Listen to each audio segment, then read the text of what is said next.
Il y a bien longtemps, à une époque où le Bouddha renaissait sous de nombreuses formes pour enseigner aux êtres vivants, il vint au monde sous l'apparence d'un singe intelligent, curieux et au cœur attentif. Il vivait dans les hauteurs des arbres, au cœur d'une forêt luxuriante où l'air était pur et où une rivière paisible serpentait doucement. Ce singe était avide de réponses, toujours en mouvement, toujours à la recherche de quelque chose de plus. Chaque jour, il s'asseyait au bord de la rivière et l'observait longuement. Il s'émerveillait de voir l'eau avancer sans jamais s'arrêter, contournant les pierres, poursuivant inlassablement son chemin. Mais au fond de lui, cette même observation éveillait une grande impatience. Pourquoi la rivière ne s'arrête-t-elle jamais? Se demandait-il. Où va-t-elle? Et surtout, comment puis-je la traverser? De l'autre côté, il apercevait des arbres couverts de fruits dorés, des terres qu'il n'avait jamais explorées. Son désir de les atteindre grandissait chaque jour. Il tenta de sauter de pierre en pierre, mais le courant était trop fort et ses appuis trop glissants. Il essaya de construire un radeau avec des branches, mais celui-ci se désagrégea dès qu'il toucha l'eau. Il tenta de nager, mais la rivière le repoussa sans pitié vers la rive d'où il était parti. À chaque échec, il se sentait plus frustré, plus épuisé, plus troublé. Un jour, alors qu'il était à bout de force, une vieille tortue apparut, émergeant calmement de la rivière. « Pourquoi t'obstines-tu ainsi » lui demanda-t-elle avec douceur. Le singe répondit, agité.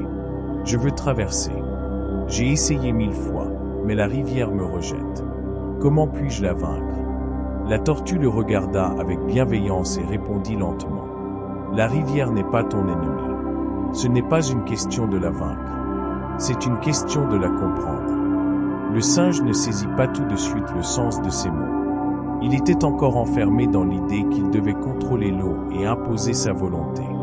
La tortue ajouta, « Chaque jour, je traverse cette rivière. Je ne lutte jamais contre elle. Je me laisse porter par son mouvement. Et lorsque le moment est juste, la rivière me guide doucement jusqu'à l'autre rive. »« C'est laissé, Porter ?» demanda le singe, perplexe. « N'est-ce pas abandonné ?» La tortue sourit avec sérénité. Abandonner n'est pas échouer. Parfois, la véritable force réside dans la capacité à lâcher prise et à faire confiance au temps. Intrigué, le singe décida de changer d'attitude.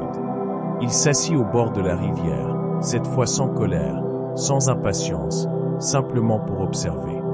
Jour après jour, il apprit à écouter les courants, à reconnaître les zones calmes, à remarquer les branches qui flottaient paisiblement. Il comprit qu'il fallait attendre le bon moment, que la rivière avait son propre rythme.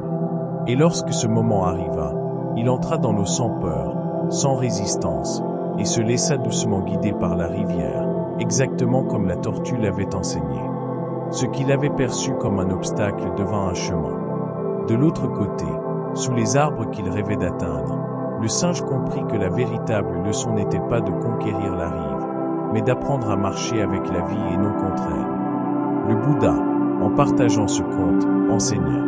Souvent, nous voulons tout contrôler. Nous voulons des réponses immédiates. Mais quand nous luttons contre ce qui doit naturellement suivre son cours, nous ne récoltons que fatigue et frustration. La rivière symbolise le temps, le changement et le mouvement naturel de l'existence. Celui qui apprend à attendre, à observer et à faire confiance, découvre que la vie finit toujours par l'amener là où il doit être.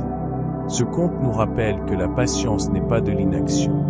C'est une sagesse profonde qui nous apprend à avancer avec le courant, à abandonner le besoin de tout maîtriser et à comprendre que les choses arrivent lorsque le cœur est prêt à les accueillir. Le singe a compris que la rivière n'était pas un obstacle, mais un maître.